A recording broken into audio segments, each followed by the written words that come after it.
Mi campo de investigación es la psicología, particularmente la psicología del desarrollo. En la psicología del desarrollo principalmente utilizamos los métodos cuantitativos para estudiar dos cosas fundamentalmente. Por un lado, para hacer algunas mediciones del contexto en el cual los individuos se desarrollan y por otro lado, para mirar cómo cambian a lo largo del tiempo. Entonces, fundamentalmente, esos dos son los dos campos en los cuales utilizamos los métodos cuantitativos. A nosotros nos interesa mucho en la investigación de desarrollo psicológico comprender por qué los individuos nos diferenciamos y entender cómo los individuos nos diferenciamos implica poder obtener información de muchas personas que sean diferentes. Los métodos cuantitativos nos permiten obtener información de grandes masas de personas que obviamente no se puede hacer con otro tipo de metodologías. Entonces creo que esa es una de las ventajas más importantes. Pero una de las desventajas grandes de los métodos cuantitativos, creo yo, está en la medición. En la medición, sobre todo en las ciencias sociales y en los constructos psicológicos, no es fácil medir con exactitud lo que queremos medir porque son atributos internos de las personas. Entonces siempre tenemos que considerar que hay un cierto error de medición y eso no nos permite saber con total certeza si lo que estamos encontrando es lo que queremos encontrar. Entender la probabilidad es fundamental porque en último es lo que estamos haciendo cuando hacemos análisis con métodos cuantitativos y particularmente cuando hacemos inferencia estadística, es jugar un poco al azar y tener un poco control sobre ese azar.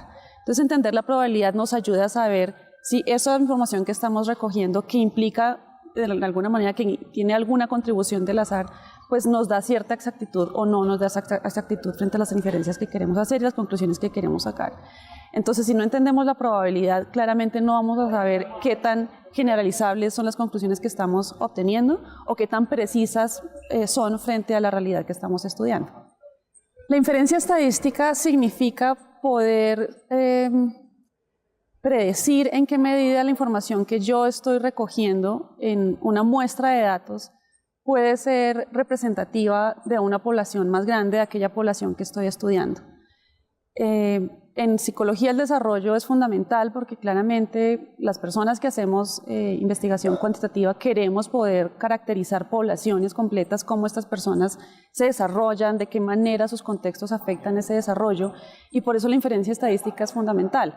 Ahora hay que entender que la inferencia estadística no significa predecir el futuro, no significa hacer magia, significa simplemente saber con qué nivel de precisión puedo yo decir que mis datos efectivamente corresponden de alguna manera cercana a lo que corresponde, digamos, a la población general que estoy estudiando. Los métodos de regresión lineal se estudian muchísimo en educación del desarrollo, básicamente porque queremos hacer correlaciones entre variables que son, como su nombre lo indica, variables, es decir, que varían entre la población que estamos estudiando. Queremos saber cuál es el nivel de asociación que hay entre un constructo y otro. El ejemplo más sencillo es la correlación que hay entre el crecimiento de un individuo, por ejemplo, la edad, y su inteligencia. Esos son los estudios clásicos que se hicieron hace muchos años en psicología y pues básicamente te dice que tanto una variable crece en la misma medida que crece con otra variable o si esa relación es inversamente proporcional. Si bien la regresión lineal es una de las metodologías más utilizadas a nivel de análisis cuantitativo, tiene una desventaja enorme y es que en general las relaciones en la vida real no son lineales. Generalmente los fenómenos que nosotros estudiamos no crecen uno a uno.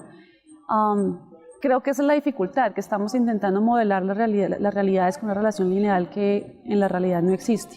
Afortunadamente eso se puede compensar con otras metodologías más complejas de análisis que consideran la posibilidad de relaciones curvilíneas, pero pues digamos esas son metodologías más complejas que necesitamos estudiar pues con más profundidad para poder utilizarlas.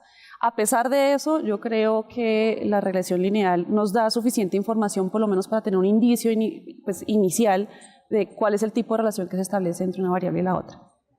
El mensaje que yo siempre le doy a mis estudiantes cuando estamos aprendiendo sobre métodos cuantitativos es: esto no es un curso de matemáticas, esto es un curso más conceptual de lo que muchos piensan. Creen que hablar de estadística o hablar de métodos cuantitativos significa concentrarse en los números y realmente significa concentrarse en lo que uno puede interpretar de esos números.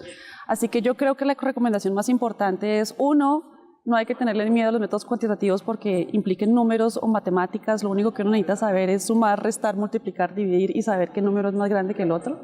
Y por otro lado, creo que lo que es realmente retador de los métodos cuantitativos es poder inferir e interpretar qué nos dicen esos números sobre la realidad que estamos tratando de comprender. Ese es el reto y yo los invitaría a que lo asuman y que, por supuesto, en la medida de lo posible también lo complementen con otras metodologías investigativas como las cualitativas, porque esa complementariedad de esas metodologías son las que realmente nos permiten comprender la realidad de una mejor manera.